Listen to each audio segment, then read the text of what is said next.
This is a popular story with my family and most of my friends. Amanda is my brother's girlfriend. At the time of this story, she was looking for her first apartment and moving out of her parents' house. Her and my brother didn't want to move together since they'd only been dating for a few months. She opted instead to search for a roommate online.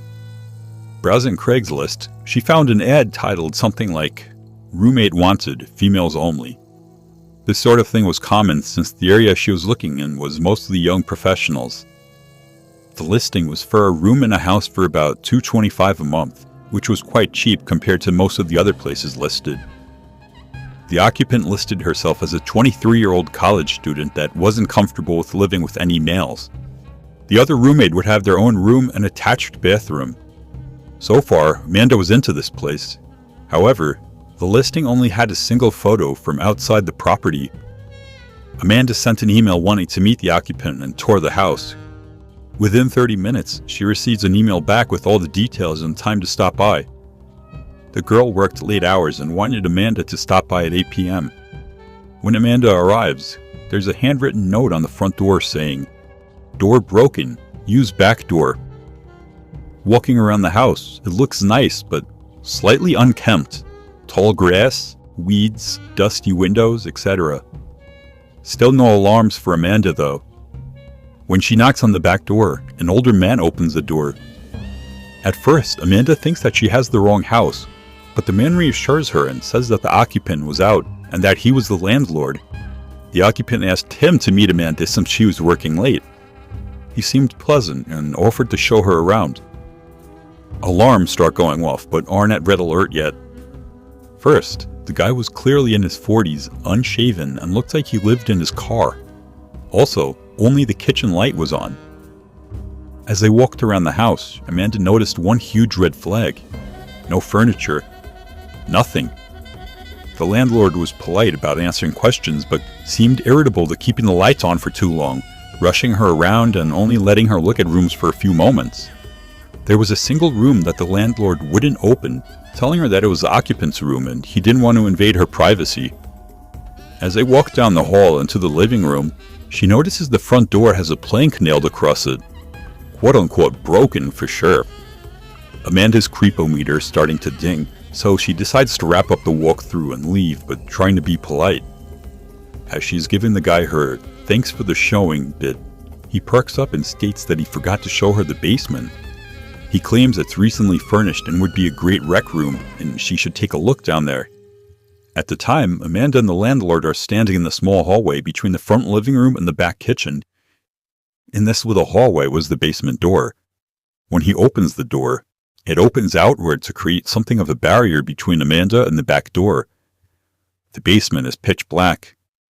He smiles, motions down the stairs, and says, "Ladies first." What happens next is nothing more than a stroke of luck. Amanda gets a text just as some random person parks in front of the house. Thinking on her feet, she pretends it's a phone call and answers her phone. "Hey, yeah, are you here? I'll come out from around back and let you in. It's great, you have to see it." With a motion of confidence, she excuses herself around the landlord and walks out of the back door. She says the guy just looked at her like he was confused. Once outside, she sprinted to her car and sped like hell out of there. When Amanda got home, she told her mother and my brother everything. Cops were called. They took her statement and went to investigate. The Craigslist post had been removed. The house had been foreclosed over 6 months earlier. It was found out that the house had been foreclosed over 6 months earlier and the property had been abandoned. When the police investigated, they found that the closed room that the so-called landlord didn't want her to look in was where the man had been staying. There was a pile of old dirty blankets, rotten food, and empty gallon jugs everywhere. More creepy was he had plastered ripped-up pages from porno magazines on all the walls in the room. The really scary part of this was the basement. The man had tied a thin piece of fishing twine at about shin level across the stairs about halfway down. The basement was empty except another pile of old blankets, a broom handle wrapped in leather belts, and a small box with a few rolls of assorted tape. I was up late looking for goalie equipment on Craigslist some night in the summer. I was only 14 and had no job and therefore no money, so I had to find the cheapest deal possible. I didn't really care about the condition of anything. I came across an ad that seemed like a steal. The pictures showed the pads, blocker, glove, and stick. They were all in visibly good condition. It was only listed for $50. That seemed like an insane deal.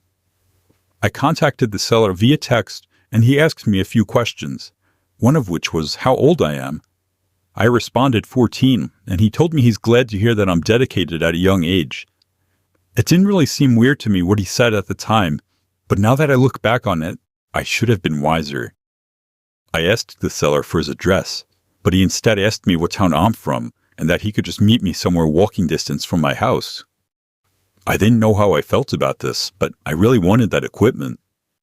We agreed to meet in the parking lot of the mall, which is literally down the block from my house. I stood alone in the exact spot I described for a few minutes, until I heard somebody toot their horn. I noticed a white van parked away from all the other cars. And then I received a text saying that he was in the white van. I replied telling him to come out with the equipment, but he said it would be easier to do the transaction in the van.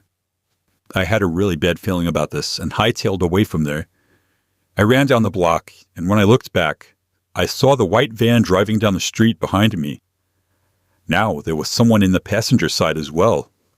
I didn't want to lead them to my house, so I cut into some random person's backyard and hopped over the fence. I was on the opposite side of the block now, hiding behind a bush.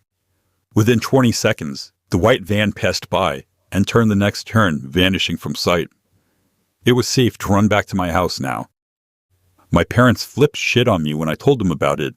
I didn't get the tag number or a good look at their faces, so all they could report was the suspicious white van. The Craigslist ad was taken down, so I couldn't show it to my parents. I thought it was over, but that night, I heard a vehicle engine running outside. I looked out my window down to the street and saw the white van sitting across the street. But as soon as I looked out the window, the van drove off down the road out of sight. I haven't seen it since. I don't know if they saw me or not, or if they somehow found my address. It makes me paranoid to this day. I was selling a dining room set on Craigslist. I listed it for $1,200, but put slightly negotiable in the title. It was a good-looking set, but I wasn't getting any offers. I did live in the country, though, so not a lot of people lived in my town. I finally received a call about the set. The man on the other end of the phone had a very shaky voice, and he sounded a bit off, but I can't really explain how. He wanted to check out the set to make an offer, so I gave him my address, and he said he would be over within the hour. I dusted off all the furniture one more time to make it look as nice as possible. The doorbell rang within 10 minutes. I was shocked. He must have lived really close, which in my area was very surprising. I opened the door and immediately felt uncomfortable about letting this man into my house. He was wearing a white undershirt with yellow stains scattered all over it. His pants were way too baggy and had a few tears in them. His gray mustache stained brown in the middle and his hair a complete mess. Basically everything you shouldn't look in public, he looked. Basically everything you shouldn't look in public, he looked. He greeted me with a hello in the same shaky voice as before. I invited him in and he immediately caught glimpse of the dining room set, since the dining room is the first room you see in the house. He began walking around really slowly, making weird sounds and making sure to feel every inch of every piece of furniture. I was very weirded out watching this and decided to break the silence by bringing up the price. I reminded him that my asking price was $1,200, and then he stopped, looked up at me, and gave me the most unnerving smile I had ever seen. "How about $500? He asked me. I laughed a bit at the insane offer, almost thinking he was joking, but when his smile turned to an angry expression, I knew he wasn't. I apologized and told him that's much too low for me. The lowest I would be willing to go is $1,000. The man then started acting even weirder. He put his hands up to his head and started making strange noises again, pacing back and forth. He then looked at me with a look of anger and hatred. This man was not right in the head. I realized it just then and there, and I needed him out of my house. I apologized to him again and thanked him for coming, which was the most obvious way of me letting him know it was time for him to leave.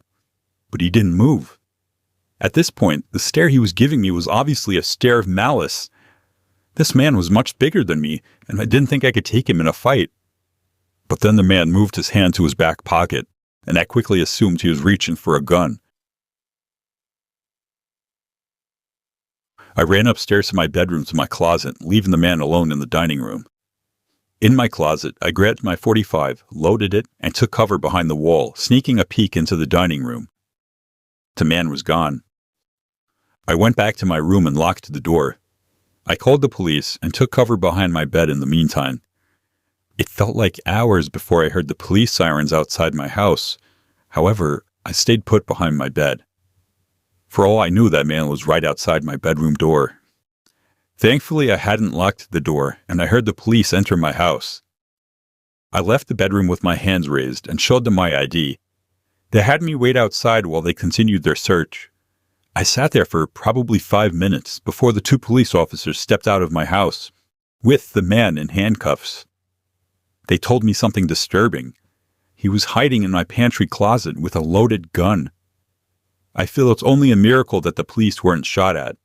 But the thing that still haunts me the most to this day was the look that man gave me through the window of the police car as it drove off. A look of malice and hatred, like the first thing he would plan to do after getting out of jail would be to come back for me. I'm still thinking about moving. I can't deal with the constant paranoia of that man coming back. All I can say that can be learned from this is to be very careful when giving your address to people from Craigslist.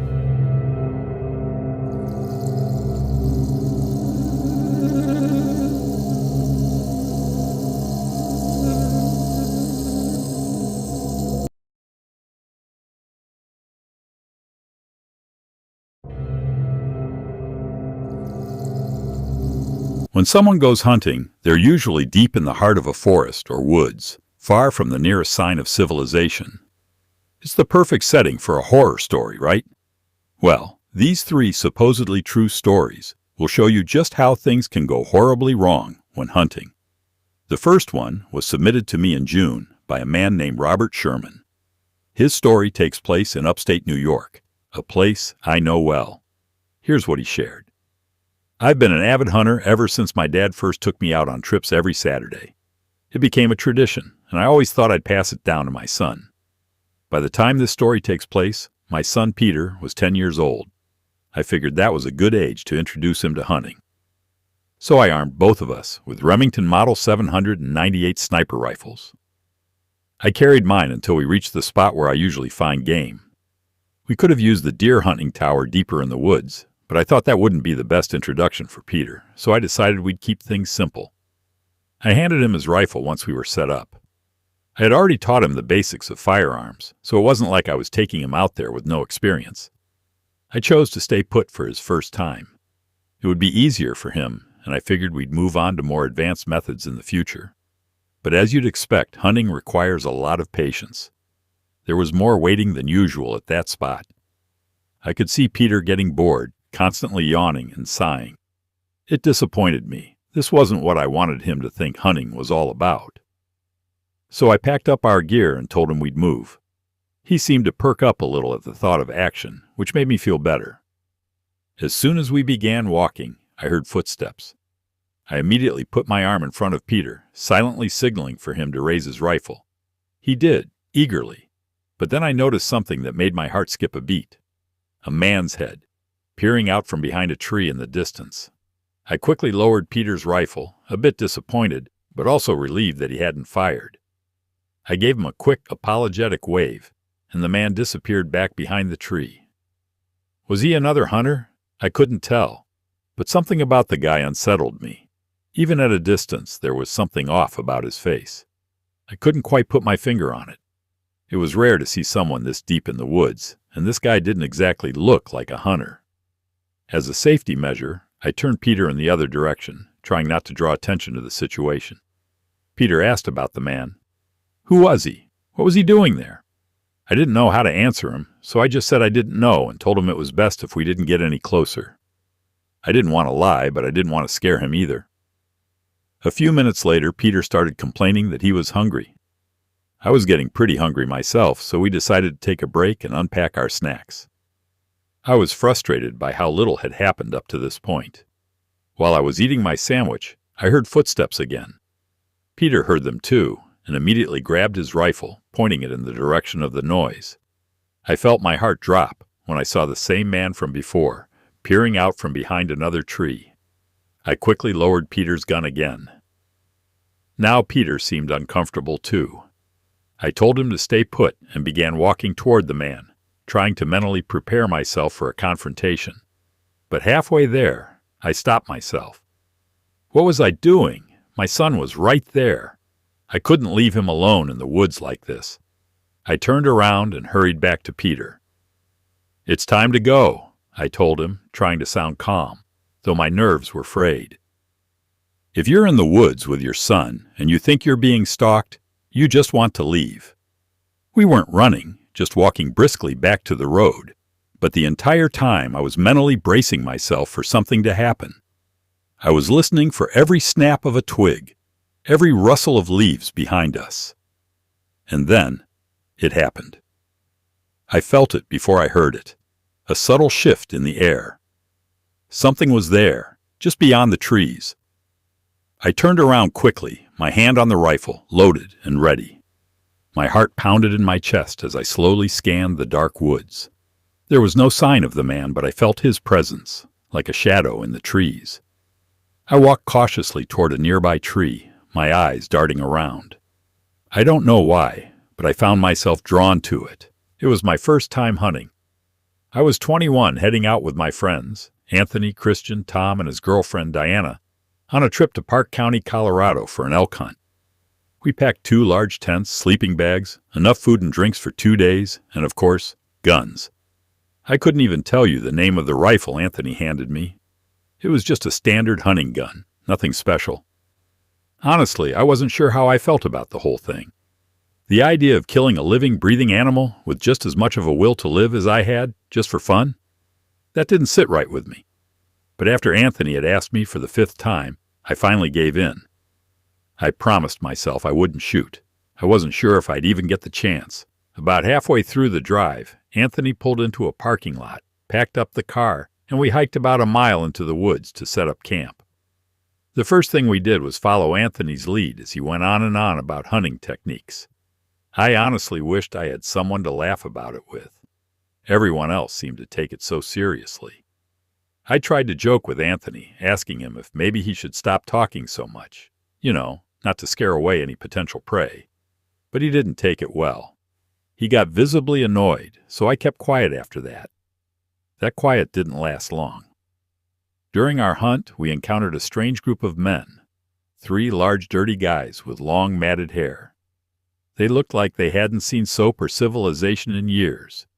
They didn't speak to us, just nodded as we passed by, almost like some unspoken greeting. It was odd, unsettling even. We were deep in the woods, miles from the nearest sign of civilization. The woods were eerily quiet, the night black and still. They didn't seem like hunters, and they sure as hell didn't seem like good people. I couldn't shake the feeling that we were being watched. Thankfully, they didn't follow us, and we continued on with our hunt. Eventually, Anthony killed a deer, though we didn't find any elk. We dragged the deer back to camp, and that became our dinner for the night. Anthony and Tom went through the messy process of skinning and gutting the deer. I couldn't stomach the sight for long, so I kept my distance. But Anthony was proud of his catch. He made us venison burgers, complete with buns and everything. I didn't necessarily agree with hunting, but I had to admit, the food was good. We went to sleep as soon as the fire died down. The others fell asleep quickly, but I had trouble getting comfortable. I tossed and turned for what felt like hours in my sleeping bag. Just as I was about to get up and go outside to pee, I heard footsteps. Soft, deliberate footsteps coming from outside the tent. I opened my mouth to call out, maybe ask Tom or Diana if they were awake. But then I stopped myself. What if it wasn't them? The footsteps stopped, and then I heard the zipper of the tent slowly being pulled down. My heart skipped. I quickly threw my head down and pretended to be asleep, hoping they'd think I was out cold. There was a short pause, then the zipper was pulled back up. I waited. The footsteps moved away, heading toward Tom and Diana's tent. It must have been them checking to see if we were asleep, maybe to mess around. I decided to play a little joke on them. I waited about 5 minutes, then quietly unzipped my tent, creeping toward their tent to surprise them. But when I got close enough, something wasn't right. Their tent zipper was still up. I thought it was strange. So I crept closer, expecting to find Tom and Diana, maybe making out or whispering to each other. But as I peered inside, my blood ran cold. 2 men were inside the tent with Diana, and they weren't there to mess around. I couldn't believe what I was seeing. My mind couldn't process it fast enough. I screamed. The fear in my voice wasn't just from shock. It was from the terror of realizing what was happening. Anthony and Christian stormed out of their tent with their rifles. The 2 men fled, bolting from the tent as if they knew they were caught. We chased after them, but then something even more horrifying happened. After firing a few warning shots into the air, we paused and looked around. It was then that we saw them. More of them. Men, hiding in the bushes, behind trees, blending into the shadows of the forest. They started scattering in every direction. We couldn't tell how many there were, but we knew it was more than just the 2 we'd seen. We immediately ran to check on Tom and Diana, but it was clear something had happened to them. They were out cold, as if drugged or tranquilized. There was nothing we could do but wait. We had to wait until they came to. About half an hour later, Diana groggily woke up, but Tom remained unconscious. We decided we had no choice but to get out of there as quickly as we could.